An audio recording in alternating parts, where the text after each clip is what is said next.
Hello, you're back to The Flower of Freedom by Deborah J. Reeves. That's me.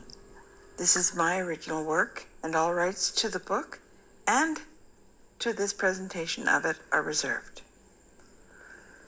This is chapter 62, and before we begin, I just wanted to tell you how much I appreciate your presence in your busy day. I hope that you will get something good from the book. I hope that you'll find a few minutes of relaxation when you come to be with us. Here we go, chapter 62, The Strongest Among Us. Michaud explained to Philippe what was happening. Horror flooded Philippe's face. Bertie's in danger? What do we do?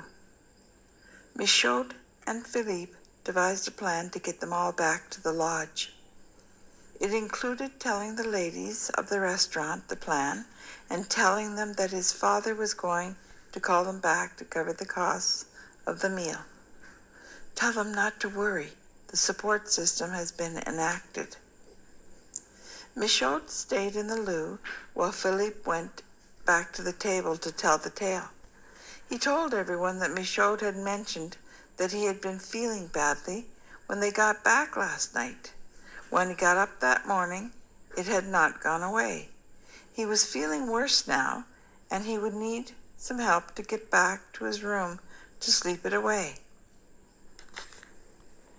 Everyone was immediately concerned. Bertie spoke to the ladies about paying the bill as everyone gathered their belongings.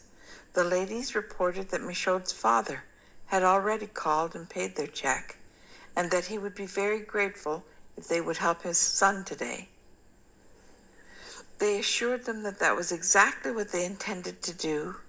Just as they were about to leave the restaurant, Philippe took Michaud's coat into the loo, and he came out with Michaud, who was walking very slowly and looking embarrassed.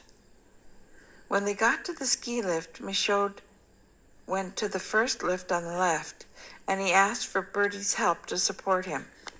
Bertie was happy to do so, and he looked at Philippe. "It's the right call," said Philippe. "You're the strongest among us."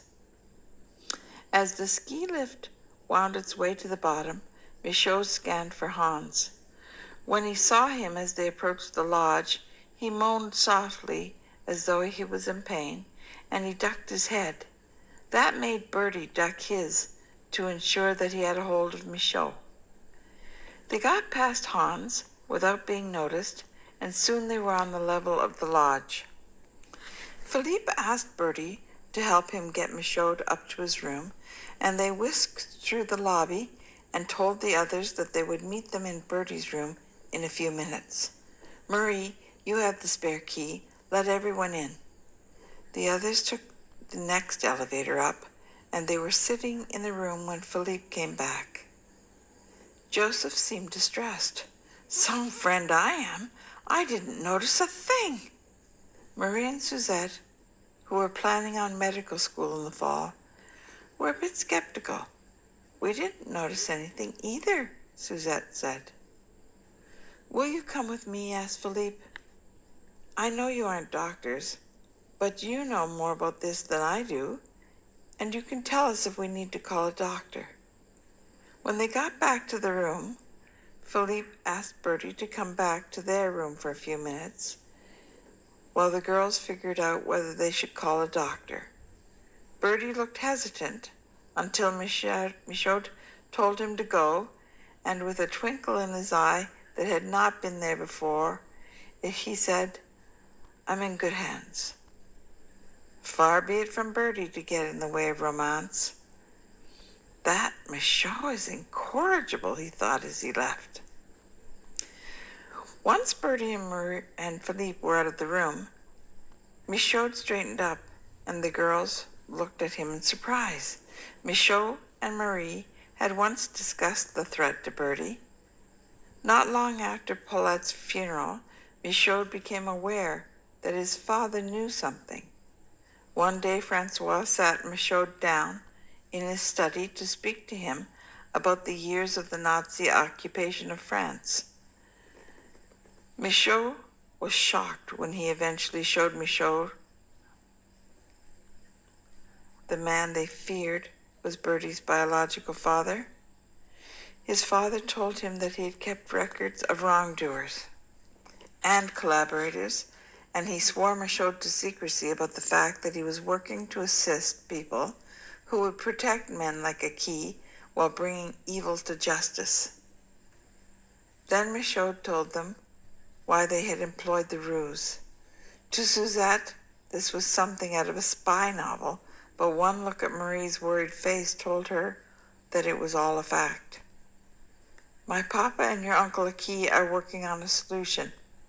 They will call as soon as they have a plan worked out. All we have to do is keep Bertie in the room so Hans can't find him until we get out of here. We cannot alert Hans. He has a reputation for being smart and aware, so that we have to try to keep as many things looking as normal as we can. Francois Gagnon called Michaud's room while Marie and Suzette were still there. Aki is sending a car to get you. There are 8 of you, is that correct? After Michaud agreed, he went on. We can only take 5 in the first trip to Zurich this afternoon.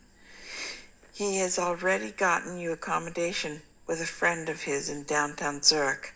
Aki will tell Bertie that his friend's son's hockey team has made the final of a tournament, and 2 of the starting players have been injured in the games, so they need Bertie to fill in one of the spots. Hockey players are not as common there in Zurich. Do you think it would work? I don't know, Papa. Let me ask Marie. And she thought it was brilliant. Hockey's the one thing that will lure Bertie anywhere, she added. Michaud continued. It's getting close to noon now, so the others will be hungry. I'm going to get Marie and Suzette to get the others to go downstairs for lunch and insist that Bertie stay here with me to make sure I have help if I need it. Papa, what would you say to the idea of sending me to Hollywood for a screen test? I hear that the ladies there love a French accent. My darling boy, I'm all for the idea, if you don't mind being kicked in the rump and flying all the way there, said his father with a chuckle. You shall stay in France and learn to make an honest living. We have lots of lovely French women here, and it won't be long, I suspect, before you fall in love with one of them. He chuckled again. Michaud wondered if his father was making a prediction. That's the end of this chapter. I really hope you'll come back and join us for chapter 63. It's called Strategy. Just wanted to let you know we really appreciate your presence. Please come back. Bye.